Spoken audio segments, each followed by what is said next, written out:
Hello and welcome to Good Morning Thailand. I'm Jay. I'm Alex. And there's a reason we're dressed like this today. Ladies and gentlemen, it is St. Patrick's Day. Happy St. Patty's Day, everybody. Yes. I'm seeing the world through green-colored lenses today. Yeah, these glasses make everything look green. I see only green today. I don't think the glasses are going to last the whole show, but we'll give it a go. We'll give it a go. So it is a special episode. We do have a special guest today. Joining us, actually making a return, is Tai. Quick camera on Tai. Hi, Tai. Hey everybody. So we're going to be talking to Tai very soon in detail, and we're going to be talking about the current state of cannabis in Thailand. Not only does Tai have his own medical dispensaries, he also has his own growing fields. Wow. Where he grows cannabis. He also sells equipment for you to be able to grow cannabis. Whoa. And he's just a young entrepreneur taking on the city. A lot of green today. He's a pioneer. Yeah. He's a pioneer. All right. All right. Before we start having a deeper chat with Tai, we're just going to round off some of the top headlines in Thailand. Now, for a full list of news stories, you can visit the website. But one of the top dominating stories today is regarding a radioactive cylinder. Ooh. Now, this was being dominated not just in Thai media, but international media, CNN, BBC, everyone's been talking about it. So what's this all about, Alex? Right. So, even more green, radioactive. We're all glowing. Anyways, a power plant in Thailand has upped its reward for a missing radioactive cylinder to 100,000 baht. Okay. Not a pretty little payday, right? So, it was a power plant in Prachanburi province that misplaced or lost a radioactive cylinder containing cesium-137. Now, the reward was originally 50,000 baht, but it has been increased to 100,000 baht. As the Office of Atoms for Peace have checked CCTV and scoured secondhand shops without finding any evidence of who might have taken this thing. Oh, no. So, the cylinder was noticed missing last Friday, and it is believed to have been taken from the plant earlier than that. February 23rd is what they think. So, if you see it, right? If you see this small little thing, it's like a 5 inches diameter. It's 8 inches long. It's small. Yeah. But if you see it, get away from it. It is highly radioactive. Contact your local officials and collect that reward, baby. I can just imagine like a bunch of calls coming into people for any type of cylinder that could be it. Like, that's an old Coke can. Sorry, sir. Because that's the thing. Like, if you really do think that it's radioactive, they're gonna come in like suits and everything. Like whole hazmat thing, right? Yeah. Funny. Well, keep an eye out. Yeah. You might get a nice payday. Yeah. It is also dangerous, ladies and gentlemen. So treat it with a little bit of a sense of danger. Yeah, Don't go looking respect. out for it. 100,000 is enough to make people go looking out That's for it. true. Yeah. I don't know if this is good or bad, but we're going to keep you up to date with all the latest information. I think this has been missing since February. Yeah, that they said it was. It has been missing since February, but it wasn't noticed missing until after that, though. So I think whoever stole it must have probably not known what they were stealing. Maybe they did. It's a conspiracy. It's a conspiracy. we'll have updates. We'll have updates. Now, our second story is regarding the TAT. The Tourism Authority of Thailand has been doing a really good job trying to promote Thailand all across the globe. Yeah, they've been in ITB Berlin. They went to Scandinavia. They went to China. I think they went to Sweden. Well, Sweden and Scandinavia. But yeah, basically, one person that they don't, or one country in general that they don't want to forget is China. China. That's right. Because they've been welcoming Chinese flights and tour groups back to Phuket and Phang Nga. The tour groups are back. Indeed, and it's it's a return to normalcy. Yeah. So let's talk about this in a little bit. So the TAT has welcomed some inaugural flights from regional airports in China to destinations like Phuket. So the inaugural flight from Guiyang to Phuket left on Tuesday and carried 172 Chinese tourists, which is a sign that the TAT is well on their way to reestablishing the millions of Chinese tourists that are usually coming to Thailand every year. Yeah. So this comes in the wake of China loosening their restrictions on travel. It wasn't just a fear of the Chinese were not allowed to travel. It's also about coming back into China, because they used to have to quarantine for a while. Oh, no. But those restrictions have been lifted, which makes it easier for people to take the time off of work in China and to be able to come back, not have to take time off for the quarantine. So this is encouraging for many, many Chinese tourists to get back on the plane and get back down here to Thailand and spend some of that money. Yes. So, yeah, it's happening It's happening. Yeah. It's happening. We're returning to health. Returning to health. Are the tour companies or the tours in general something to be happy about, or is that something as a local or as an expat you should be like, uh-oh? Well, the Chinese tour groups, you see them with their flags, and there's like 40 of them at a time, and a lot of the times they, I think of them like as like a cartoon, like fight, like a dust cloud passing through. Yeah. There's a lot of chaos in the wake of Chinese tourists, but at the same time, they spend a lot of money. They're creating jobs, and they're increasing the demand for all the things that Thailand is trying to sell. So, good story overall, I'd say. Good story overall. All right, the last update before we take a break is regarding the story with the police officer. You remember that story? There was an update right after we updated yesterday. Yeah, I feel like I should get a little more serious for this one. I'm gonna take my hat off and show some respect. Yes. We misreported yesterday. We didn't misreport. It's just that at that point, it hadn't been updated yet. That's true, too. Yeah. So information was a little stale and out of date. We reported that this police officer who had been firing guns off for about a day, we thought that the SWAT team had entered and secured him. Yeah, detained him was the news, Unfortunately, that is not what happened. What happened was they entered, the man tried to fire, and they shot back. Yeah. So the man was unfortunately killed as a result of this incident. I believe they did take him to the hospital. Unfortunately, he didn't make it. They did, yeah. So, it was a long time. Like I said, I was surprised. I think in most countries that happens. Yeah. So the shocking part of the story to me was that it was without incident. Unfortunately, that was not the case. Yes. So sorry about that, guys. All right. And those were the updates and top headlines around Thailand today. Now we're going to take excuse me. We're going to take a quick break so I can get some water. And once we come back, we're going to be talking about everything you need to know and updates with Thai. And cannabis in Thailand. But it's going to be a fun one. And we're going to take some live Q&A. So if you do have any questions, keep throwing them away, and we will get to it. So we'll be back right after this. And join the fun at Carnival Magic, the world's first Thai carnival theme park. Don't miss the opportunity to experience the enchantment of the magical wonders at the one, the only, Carnival Magic Phuket. And welcome back. You're watching Good Morning Thailand, and everything is green again. Everything is green again. And my hair's messed up, but it's okay. Oh, I got it on backwards. Oh, no. No, it was right. Figure the hat out, man. Happy St. Patty's Day again, everyone. This show, by the way, is brought to you by Carnival Magic. It's a carnival fantasy. Great way to spend time with your family. And yes, it's St. Patrick's Day all around the world, not just in Thailand, by the way. And in particular, it's not a very big holiday in Thailand. But as an American, you wanted to represent. Well, okay, right? Like Ireland is about 6-7 million people, something like that. Yeah. But the Irish diaspora is about 100 million people. So actually, St. Patty's Day is the most celebrated national holiday in the world. Apart from Christmas. No, that's not a national holiday. That's a religious one. All right. Right. So I guess St. Patrick's Day has some history there too.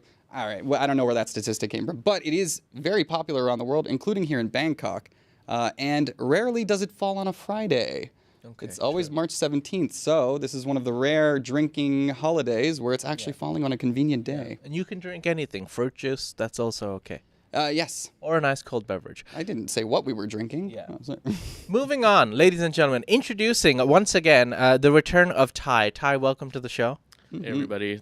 Thanks for having me again. Thanks, man. Tai. Thanks for being so patient and just watching us in red and green clothes. Like fools of ourselves. Yeah. But it's what we do. The state of cannabis in Thailand 2023. How you been, man? Like, it's been almost a year since we last met. So for those of you who are unaware of who Tai is, when we started the podcast channel, Tai was actually, I think, the second or third guest. And this was when cannabis started to freely be open in Thailand. You know, dispensaries were just starting to pop up. But Tai was already a pioneer in the field. You know, he had already started with medical cannabis a couple of years before Thailand actually opened up for recreational use. And so how's it been for you? It's been really good, Jay. Yeah. You know, the economy, I mean, the market has been growing substantially. There's businesses being started left and right. And, I can't complain, to be honest. Everything's been great. All right. There's a lot of work to be done, a lot of people building, a lot of jobs being created. Overall, it's... So you've got your own farm, so you've increased the amount of farms you have as well. Yes. So at the moment, there's farms in Phuket, Bangkok, Kanchanaburi, and Chiang Mai that we work with primarily. Wow. The ones in Bangkok is pretty much being finished up now. Okay. Probably shouldn't be longer than a couple weeks. Cool. And do you find that people have approached you to buy more buds from you or more plants? So I mean, there is quite a few people approaching to purchase in wholesale. We do wholesale as well now. Not only for the clones. Last time it was just pretty much the clones, but for seeds and equipment as well, and now also flour. We actually supply to a lot of dispensaries, not just around Bangkok, but that's what he was telling me. So I was learning a bit about your operation before the show, and it sounds like it's like a whole vertical supply chain you got going on, where you're controlling from the farm all the way down to selling to the customer. That's right. Yeah. So I guess that was the plan all along. It was basically, yeah. So just slowly rolling out the vision, the grand project, basically.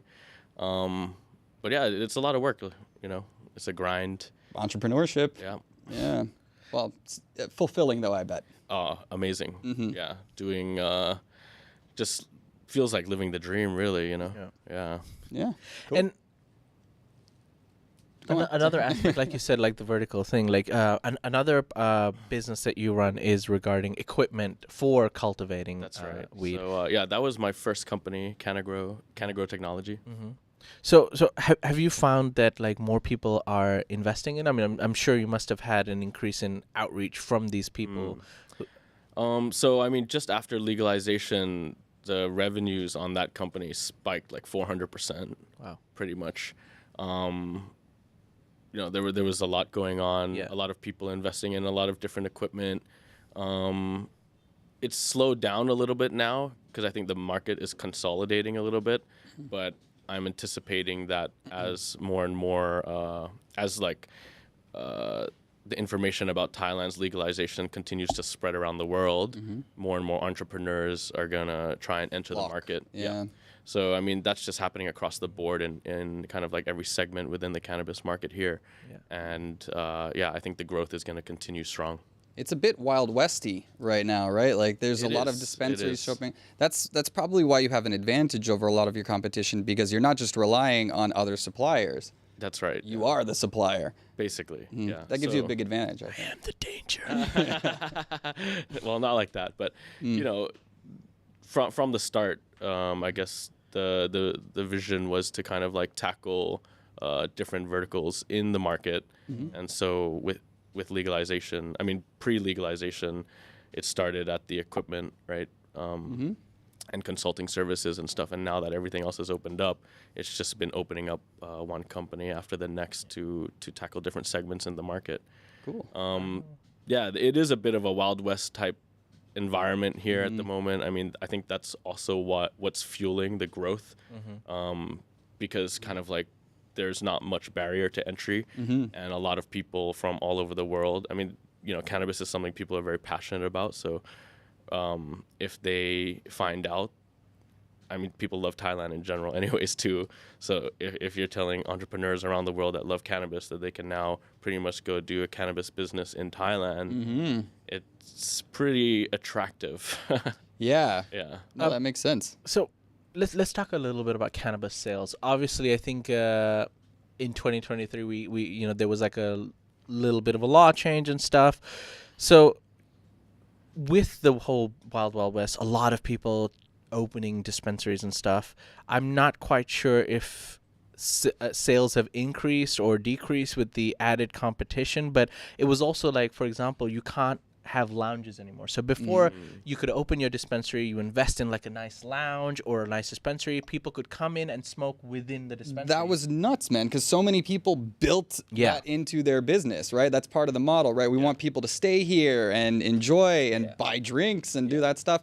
And now all of a sudden, gone. So a lot of money disappeared there. Is that true? Like you can't have a lounge anymore within the premises? I mean, technically, technically you're not allowed to have cannabis be smoked on the vicinity that it's purchased.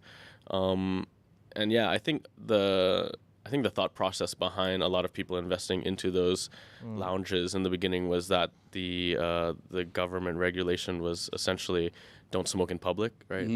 At the very beginning, everything else was kind of open to discussion. So yeah, I mean, when we launched our shops too, like we were allowing smoking on site in where you purchase.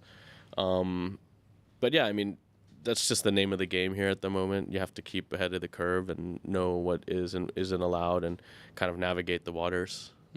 And how's the competition? Or I mean, like obviously, it's like now it's like everywhere, right? I mean, you have to be honest in the sense that every 100 meters you go, especially in like areas like Aso, Phang Nga, and all this. Honestly, there's probably more cannabis shops than 7-Elevens. Yeah, at this point. It feels like it. Which is a very every big corner already. Right? Yeah. So then, like, so let's get to a couple of these questions then, yeah? Yeah. Because there were some good ones in here that are directed towards you. Yeah. So quickly, so... PG Santa? Yep, that's what I was doing. So are you noticing any large companies entering the market, or is it going to be mainly dominated by small businesses? So I think there's bigger and bigger players coming into the market, you know. The thing is, everybody has different strategies coming in. So I think some are coming with their brand, others are doing new brands here, and some are even looking at acquisition type strategies and stuff. But there is, I mean, other than Cookies coming here and opening, right? I saw don't think that was huge. Yeah, I mean, there's some other ones that are pretty well known, like Sweet Dreams. They're here. I think they have a hotel in one of the islands right now. I think might be Got Samui or Got Chang or something like that. But there's quite a few big names, you know, that have come from Europe and stuff like that. I mean, Royal Queen Seeds is here by franchise. That's another fascinating thing about it. The whole industry is so new. It's not like there's a lot of established brand names or anything like that. Yeah, exactly. Even on a global scale, basically, there's not too many brands that are kind of like just recognized across the board. There's no Coca-Cola of cannabis, something like that. Yeah, probably the closest that comes to it would be Cookies, I would say. Well, here's a great question from one of our members, Clive Walker. He says, is there any concern that a new government could put Mary Jane back on the narcotics list? I think like there's always that chance, I guess, you know, and there's always, and with that always being a potential probability, there is reason to be concerned about it. But again, whether or not this is just my personal stance on or my thoughts, but like I reckon it's not going to be put back on the narcotics list. The cat's out of the bag, right? Yeah, like, I think again personally, just seeing how much activity there is, again, like having different companies in different segments of the market, I get like a bit of data feedback from all the different kind of sectors in a way. And there's just tons and tons of money being invested into the industry here now, and again, just interest from all over the world. And I think everybody could agree as well that it acted as a catalyst on this bounce back, you know, the economy. As soon as they legalized cannabis, it was just like tourists flocked here. Yeah, there's no way that's not having an impact. Yeah.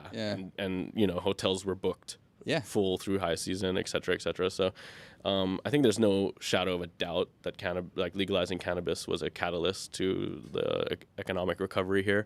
And I think the government can obviously see that it's going to be a totally new way for the government to generate revenues. It's the same thing that governments all around the world have been learning, right? Like if it's illegal, the money's going into black markets and escaping it's the economy. If you legalize it, legalize, at least it can. It's businesses, it's jobs, it's tax revenue. Thailand has figured that out the same way many countries are figuring it out.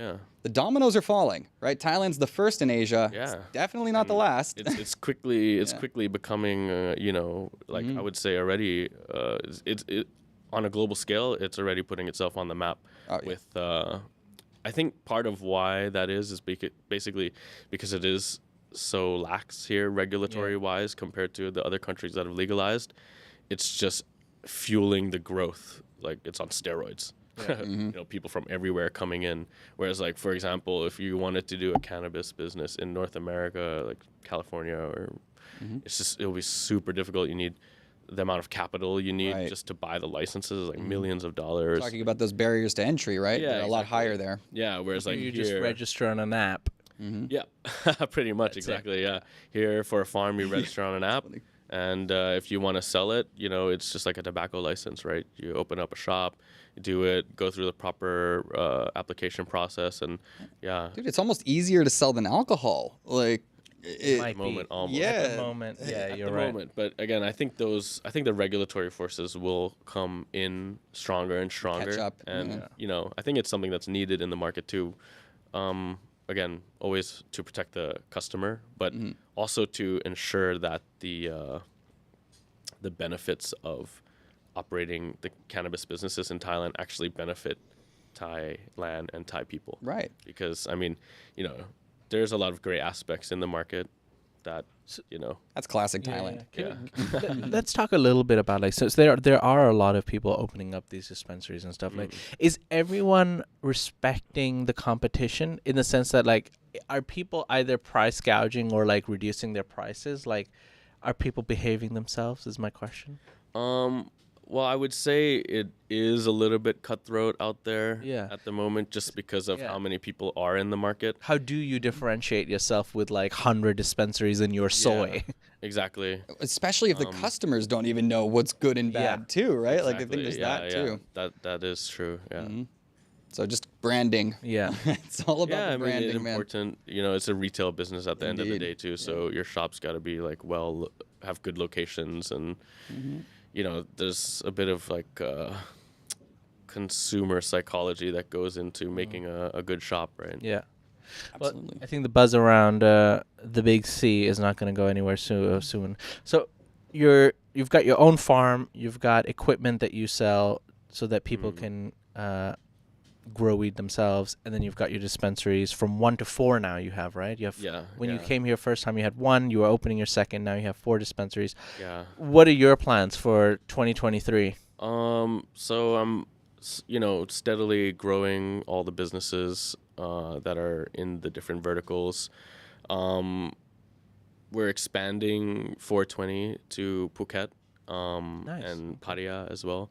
We should have our first shops open there in the next 1 to 2 months. Okay. The Phuket shop's been a little bit slower than we anticipated, but that's okay, you know, get it done right.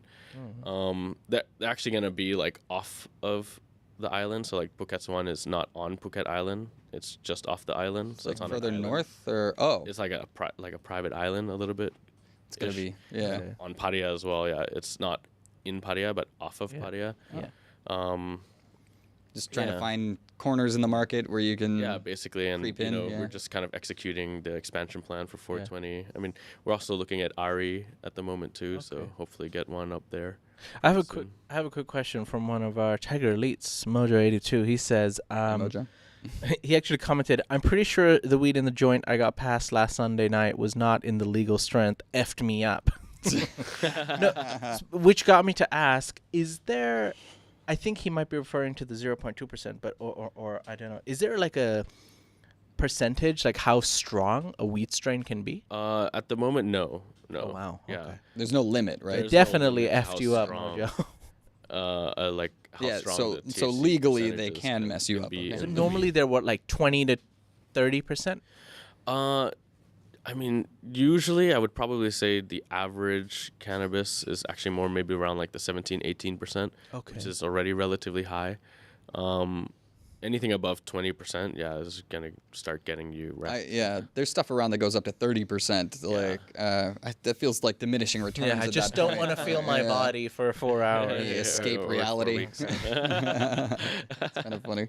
All right, man. So here we go. So, ladies and gentlemen, if you want more information, you can on the growing technology. You've got your company is called Canagrow Technology. Canagrow Technology. Then you've got Cultivate. Yeah, that's right. Cultivate. which does wholesaling flowers to dispensaries. That's right. And then the brand that's associated with Thai is 420. You might have probably seen their dispensaries around Bangkok. But yeah, Thai, thanks so much for coming on to the show. Yeah, thanks, man. Appreciate it, guys. Yeah. And ladies and gentlemen, rest assured that if there are any updates on the big green, I know not everyone indulges and not everyone is happy about, there's a lot, but who knows what's going to happen in Thailand. Anything is possible. Yeah. We're hoping just for here the to tell good. you what's Yeah, we're happening. hoping for the good.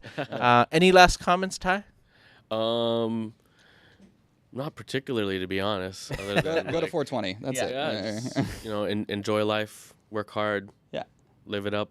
All right. Ladies and gentlemen, we hope you enjoyed today's episode. For the full news stories and more, once again, you can visit us on thetiger.com. As for now, we wish you a great St. Patrick's Day. Happy St. Patty's. Happy St. Patty's. Are you doing opening night? Oh, yeah. Ladies and gentlemen, FYI, if you're in Bangkok and you're near the Bangkok Comedy Club, one Alex Latour is going to be doing stand-up today. I got 5 minutes tonight. He's got a 5-minute set, his first time. So show some love if you are going to the Bangkok Comedy Club this evening. And check out his Hope set. to see you there. Good luck in that. Thank you Have very a great much. St. Patrick's Day. We'll see you live again on Monday morning. Until then, take care. See you. Bye-bye. Thanks so much, Ty. Thanks for everyone. coming on. Thanks, Ty. See you guys.